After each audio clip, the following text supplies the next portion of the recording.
On July 4th, 1187, on a scorched plateau in the Holy Land, the Crusader Kingdom of Jerusalem lost an army it would never rebuild. The Battle of Hattin didn't just end in defeat. It broke the military backbone of the entire kingdom and opened the road straight back to Jerusalem for the man who'd spent years working toward exactly that moment, Salahuddin Ayyubi, known to the West as Saladin. Strategic objectives. Saladin's ambitions here were bigger than any single battle. He wanted to unify a Muslim world that had been fractured for generations. Rival emirates, competing dynasties, no single banner.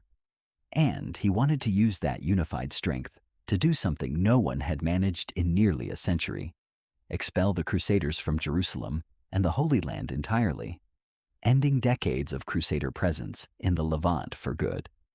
The casus belli.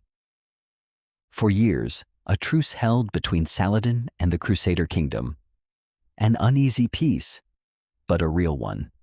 It was broken by one man, Raynald de Chatillon, the Lord of Kerak, who attacked a Muslim Hajj caravan, pilgrims headed to Mecca, entirely outside the logic of war.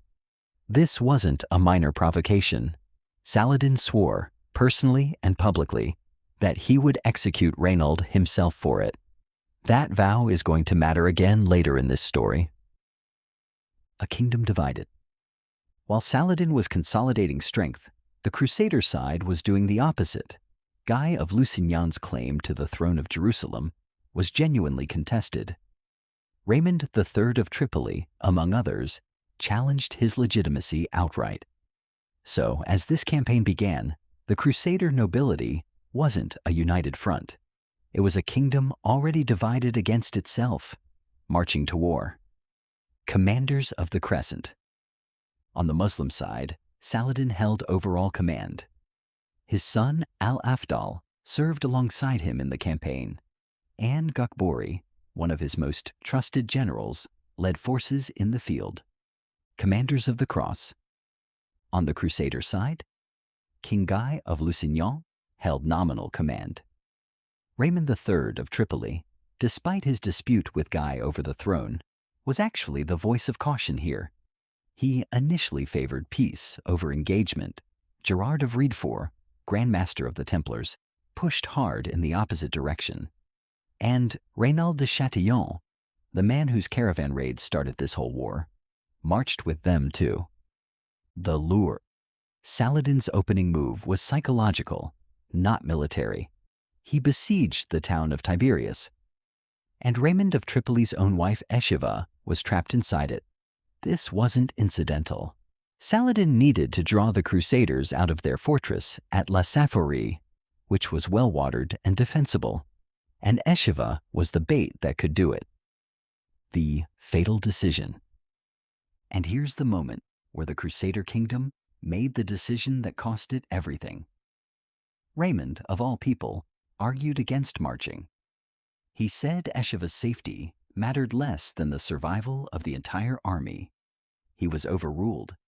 The Templars pushed King Guy to march anyway, and the army set out across an arid, completely waterless plateau in the middle of summer. Every part of that sentence is a mistake. The terrain, the season, the lack of water. They walked into all three at once, cutting off the water. Saladin then executed what might be the single most effective piece of environmental warfare in the entire Crusades. He positioned 30,000 troops directly between the Crusader army and the Sea of Galilee, the only water source for miles. Then, on the night of July 3rd, his forces set the dry summer grass on fire. The smoke didn't just annoy the Crusader camp. It choked them, disoriented them, and worsened the dehydration that was already setting in.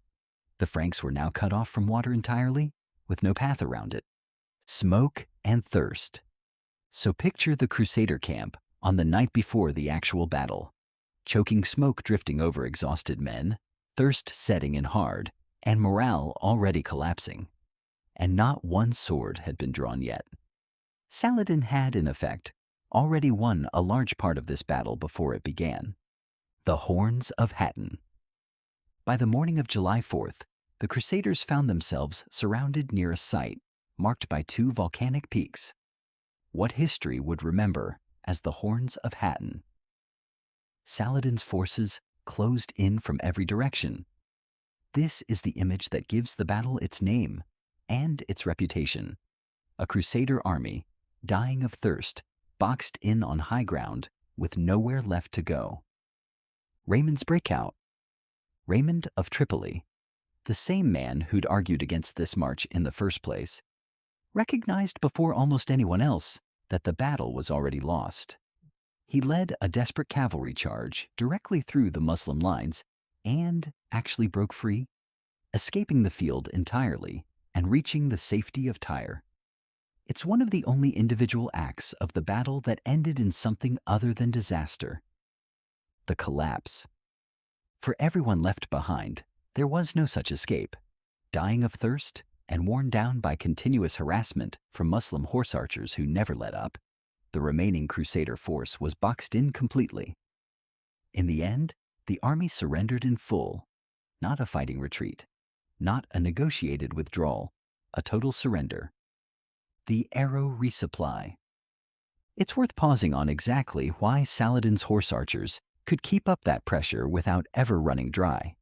He ran a caravan of 70 camels specifically to keep his arrow supply flowing, refilling it fresh every single evening of the campaign.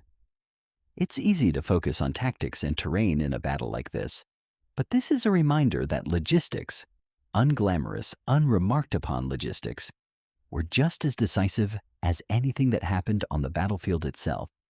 The execution of Reynold. Remember the vow from the very start of this story?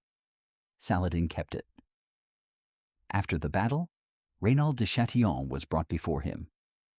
In a moment loaded with symbolism, Reynold drank from a cup of water that Saladin had offered. To King Guy, not to him.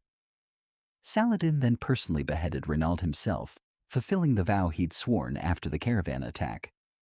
King Guy, by contrast, was spared entirely and simply taken prisoner.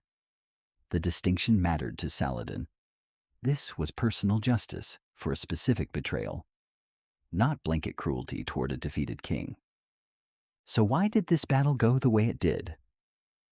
On Saladin's side, attrition, psychological warfare, and precise terrain control to deny the enemy water.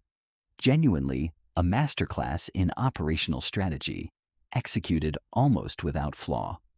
On the Crusader side, political infighting from the very start, and the decision to abandon a strong defensive position for hostile terrain with absolutely no plan for water. One side controlled every variable, the other side controlled none of them. The fall of Jerusalem. The consequences were immediate and enormous. This defeat annihilated the Crusader Kingdom's collective military strength. There simply wasn't an army left to defend what came next. Jerusalem itself surrendered to Saladin on October 2nd, 1187, and the shock of the defeat was so profound that, according to several accounts, news of Hattin reaching Rome contributed to Pope Urban III's death. His successor would go on to call the Third Crusade in direct response. One battle, one summer afternoon of thirst and smoke, reshaped the entire balance of power in the Holy Land.